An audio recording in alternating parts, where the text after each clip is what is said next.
नमस्कार। राज की बात में आपका स्वागत है।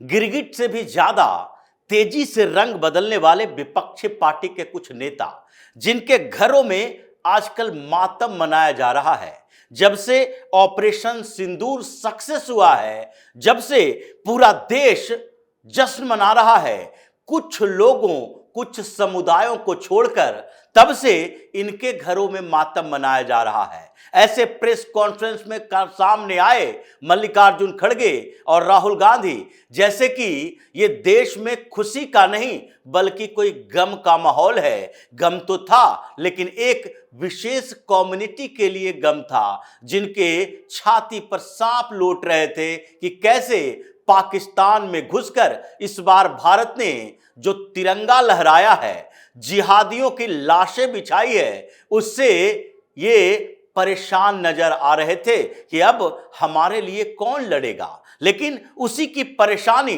इनके चेहरों पर दिखी, जिसमें राहुल गांधी सामने दिखे और मल्लिकार्जुन खड़गे भी सामने दिखे। कांग्रेस पार्टी के अंदर रात भर मंथन चलती रही इस बात को लेकर कि आगे क्या करेंगे। लेकिन सुबह उठते इन लोगों को फिर जाना था सर्वदलीय बैठक में। सर्वदलीय मीटिंग सरकार ने बुलाई थी। इस ऑपरेशन की सफलता की कहानी बताने के लिए सारे जो विपक्षी पार्टी के नेता सवाल उठा रहे थे, जिसमें कांग्रेस सबसे ऊपर थी, जिसके कई नेताओं ने तो यहां तक सवाल उठा दिया था कि क्या पीएम मोदी सिर्फ लोगों को झांसा दे रहे हैं, कुछ करेंगे नहीं। दिन काउंट किया जा रहा था। 10 दिन गुजर गए, 11 दिन गुजर गए।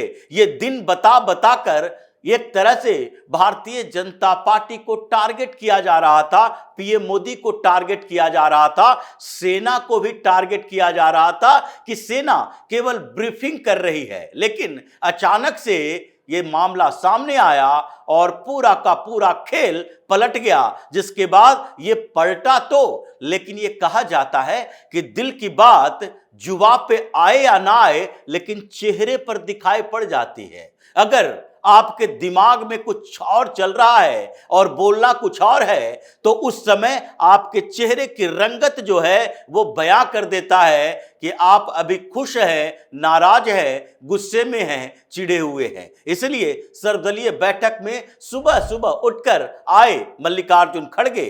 दिल में तो आग लगी हुई थी, रात भर सो नहीं पाया, बेचैन था ये लोग कि आगे आने वाले समय में ये जो पीएम मोदी की पॉपुलैरिटी 20% और बढ़ गई। मतलब ये लोग तो चर्चा इसी बात का कर रहे थे कि 50% के आसपास जो भारतीय जनता पार्टी के साथ लोग थे, वो बढ़कर 60-70% तक हो गए हैं कुछ क्षेत्रों में। और कुछ क्षेत्रों में जो हमारे लोग हैं, यानी कि मुस्लिम परस्त राजनीति करने वाली ये पार्टियां मुसलमानों को अपना ही वोटर मानते हैं, वो लोग भी अब ऐसे कंफ्यूज्ड हैं कि वो अलग अलग पार्टियों में बटे हुए नजर आ रहे हैं। एकता हमारे बीच तो है नहीं, सब कांग्रेस को दबाने की कोशिश कर रहा है। जितनी रीजनल पार्टियां हैं, इन हमारे साथ ही नेगोशिएशन कर रही है। तो ऐसे में ये बिखरे हुए मुसलमान और एकजुट हुए हिंदू, जो कि पहले से उल्टा था, उस समय में हम क्या करेंगे।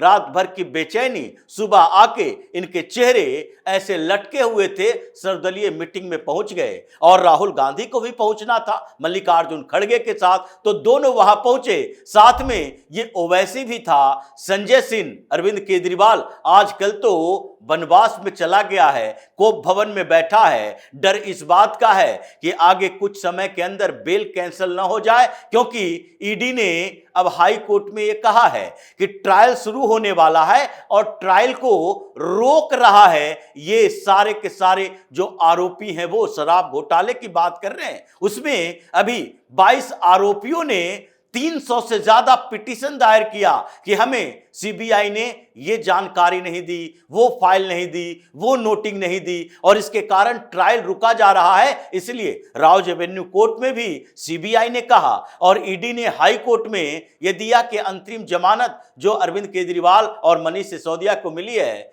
उसे कैंसिल किया जाना चाहिए, क्योंकि आगे ट्रायल शुरू होगा और ये फिर से कोई कॉन्स्पिरेसी करना शुरू कर देगा। ये तो अरविंद केजरीवाल, अब ये मनीष सिसोदिया, ये लोग अभी ये कोप भवन में बैठे हुए हैं, लेकिन संजय सिंह को आगे किया वो भी गया था, संजय झा भी गए थे, प्रेमचंद गुप्ता भी गए थे, ये सारे नेता थे, साथ में सुप्रिया सुले जो आजकल बहुत कंफ्यूज पार्टी है।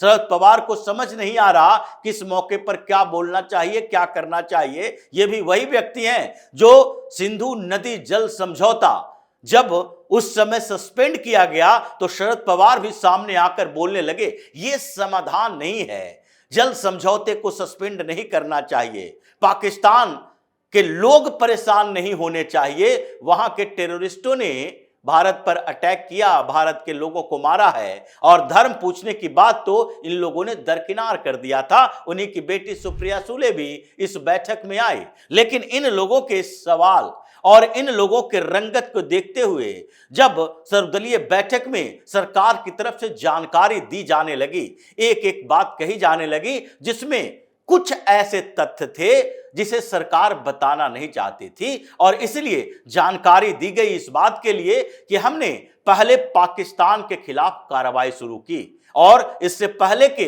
जो बैठक में हमने बताया था उसके आगे भी पाकिस्तान के खिलाफ कार्रवाई की गई और वो अभी भी जारी है, जिसमें हमने डिप्लोमेटिक रिलेशन खत्म किए, जिसके वजह से पाकिस्तान की परेशानी बढ़ी। हमने ग्लोबल प्लेटफॉर्म पर पाकिस्तान को अलग थलग किया और उसमें सारे बड़े देशों का सपोर्ट हमें मिला। हम यूएन सिक्योरिटी काउंसिल में जीत कर आए।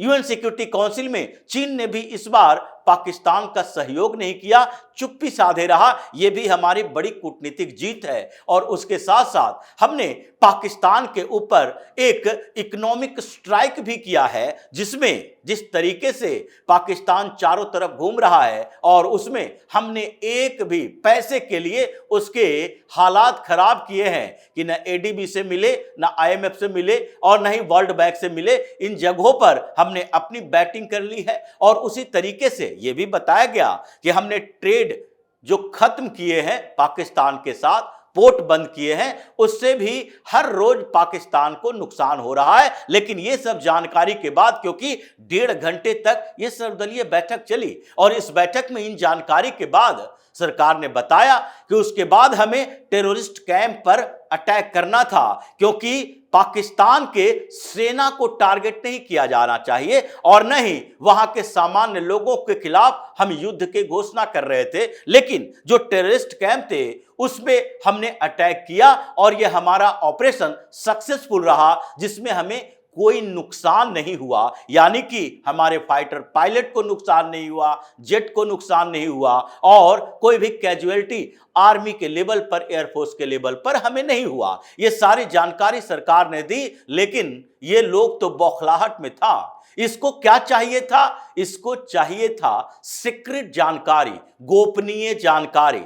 जैसे ही गोपनीय जानकारी, कुछ चीजें मिशन की जानकारी के बारे में, पाकिस्तान में कैसे घुसे उसके बारे में, उसके बाद ट्रेड डिफिसिट के बारे में, कुछ और एक्शन के बारे में, आगे की गतिविधियों के बारे में, कार्रवाइयों के बारे में, यह जानकारी जब लेने की कोशिश की गई तो अमित शाह भी भड़क गए और इसलिए गोपनीय जानकारी जो सरकार की है उस पर फुल स्टॉप लगा दिया गया। कहा कि नहीं, ये आप लोगों को नहीं दिया जा सकता, ये सरकार का अपना क्षेत्र है और जब हम आगे और कार्रवाई करेंगे भी तो उस समय आपको कार्रवाई पूरी होने के बाद जानकारी दी जाएगी। क्यों? इन लोगों के ऊपर भरोसा नहीं किया जा सकता। आजकल ये परेशान हैं इस बात को लेकर कि पॉलिटिकली तो हम बहुत पिछड़ चुके हैं, सवाल उठा रहे थे उसका जवाब मिल गया, इसलिए गोपनीय जानकारी के मुद्दे पर बेइज्जत तो राहुल गांधी भी हुए। इस बात के लिए बाहर में देखिए, वो जो उनकी तस्वीरों को देखिए कैसे मायूस नजर आ रहा है। मल्लिकार्जुन खड़गे भी बेइज्जत हुए और ओवैसी जो चहक चहक कर कह रहा है हमने ये सुझाव दिया, हमने सुझाव दिया टीआरएफ को खिलाफ कार्रवाई जारी रहनी चाहिए, ये उसके सुझाव से काम नहीं चलेगा। वो जो जैसे दिखता है वैसा है नहीं। बेइज्जती उसकी भी हुई क्योंकि इन लोगों की चालाकी, धूर्तता, ये सब छिपा हुआ नहीं है, पहले की बातें भी हो रही थी और इसलिए सर्वदलीय बैठक में केवल सूचनाओं का आदान प्रदान नहीं बल्कि सूचनाओं से आगे भी बातें हुई, जिसके कारण इन लोगों को बेइज्जत होकर बाहर निकलना पड़ा और बता दिया गया कि विपक्ष की ये 12 नेता हैं। ये इस बार संजय राउत भी पहुंचा था। संजय राउत जो कि पिछले सर्वदलीय बैठक में शिवसेना यूबीटी की तरफ से किसी को भेजा ही नहीं गया था, उस समय संजय राउत कहीं बाहर नहीं था। उसके बाद संजय राउत ने अपना मुंह खोलना शुरू किया, लेकिन उस समय वो गया नहीं था और शिवसेना यूबीटी की तरफ से कोई प्रतिनिधि नहीं भेजा गया। जब सवाल महाराष्ट्र में उठने लगे तो इसने जवाब देना शुरू किया, नहीं नहीं हम लोग बिजी थे, हमारे यहां कोई ऐसे नेता नहीं थे। सांसद कहां गया? तुम कहां गए थे? बयान देने के लिए, बात करने के लिए, पाकिस्तान का परोक्ष समर्थन करने के लिए तुम्हारे पास समय होता है, सिस्टम पर चर्चा करने के लिए समय होता है कि मोदी के पास सत्ता है, राहुल गांधी के पास सिस्टम है। जब कास्ट सेंसस की बात हुई तो, लेकिन इस बार वो आया, डर कर आया, क्योंकि महाराष्ट्र से लेकर दिल्ली तक उसके ऊपर अंकुश लगाया जा रहा है। तो विपक्षी पार्टी के 12 नेताओं को जैसे निपटाया गया सर्वदलीय बैठक में, इन लोगों के मुंह पर ताला लगा, बेइज्जत होकर वहां से भाग कर आया। ये गिरगिट की तरह रंग बदलते हुए बाहर आने के बाद अभी तो एकजुटता की बात कर रहा है, लेकिन एक आध दिन के अंदर फिर से ये कुछ ऐसी बातें लेकर आएगा जिसमें ये सबूत गैंग जो कल से थोड़ा एक्टिव हुआ है और ज्यादा एक्टिव होगा। इसलिए ये गिरगिट से भी ज्यादा तेजी से रंग बदलने वाले विपक्षी पार्टी के नेताओं को जिस तरीके से बेइज्जत किया गया है सर्वदलीय बैठक में, आगे सर्वदलीय बैठक में जाने से पहले भी सोचेगा। और राहुल गांधी की तो बात अलग है, ये आजकल ये इस सप्ताह में थोड़े एक्टिव थे, लेकिन जैसे ही ऑपरेशन सिंदूर की कामयाबी की खबर मिली, ये एक्टिवनेस इसकी दूसरे रास्ते में दिखाई पड़ने लगी। सीडब्ल्यूसी की बैठक, दूसरे नेताओं की बैठक, नाइट मीटिंग, ये मीटिंग पर मीटिंग चल रहा है। और ये मीटिंग किस बात के लिए कि अब हम क्या करेंगे, कैसे भी पाकिस्तान को कुछ जानकारी दे दो जिसके कारण भारत के खिलाफ कोई ऐसी कार्रवाई कर दे कि फिर से मोदी के ऊपर सवाल उठाने के लिए हमारे पास हथियार मिल जाए। इन लोगों को कोई लेना देना नहीं है इस बात से कि भारत का कितना नुकसान, यहां के लोगों का कितना नुकसान, पाकिस्तान क्या क्या कर दिया, लेकिन इस बात से जरूर लेना देना है कि कोई भी एक दो आधार मिल जाए जिससे सरकार को घेरा जा सके। भारत का नुकसान होता है, होने दो, यहां के लोग मरते हैं, मरने दो, धमाके होने दो। इसलिए इसकी चालाकी पकड़ते हुए ही जो एक तरफ डॉक्टर एस जयशंकर जो ग्लोबल लेवल पर भारत ने जीत हासिल की है, कूटनीतिक जीत पाकिस्तान के खिलाफ, उसकी जानकारी दे रहे थे डिफेंस मिनिस्टर राजनाथ सिंह। और इंटरनल सिक्योरिटी पर ये गद्दार गैंग के खिलाफ एक्शन की जानकारी के लिए ये अमित शाह भी थे। लेकिन इन लोगों ने जैसे धुलाई की है, उसके बाद इनके चेहरे उतर गए। बाहर निकलते निकलते बात तो करते रहे, लेकिन इन लोगों को लग गया कि अब ये सरकार आगे भी ऐसे ही काम करेगी। पाकिस्तान के खिलाफ ऑपरेशन सिंदूर अभी खत्म नहीं हुआ है और ऐसे में हमारे पास आधार धीरे धीरे ऐसे खिसक जाएंगे कि अब कोई सवाल भी उठाएंगे तो लोगों का भरोसा हमारे ऊपर नहीं रहेगा, मुस्कुराएंगे और हमारे ऊपर ही उंगलियां उठाएंगे। तो इसी तरह की खबरों के साथ फिर से हाजिर होंगे, तब तक के लिए बने रहिए हमारे साथ और देते रहिए हमें सहयोग ताकि इसी तरह की खबर हम आपके लाते रहें। धन्यवाद।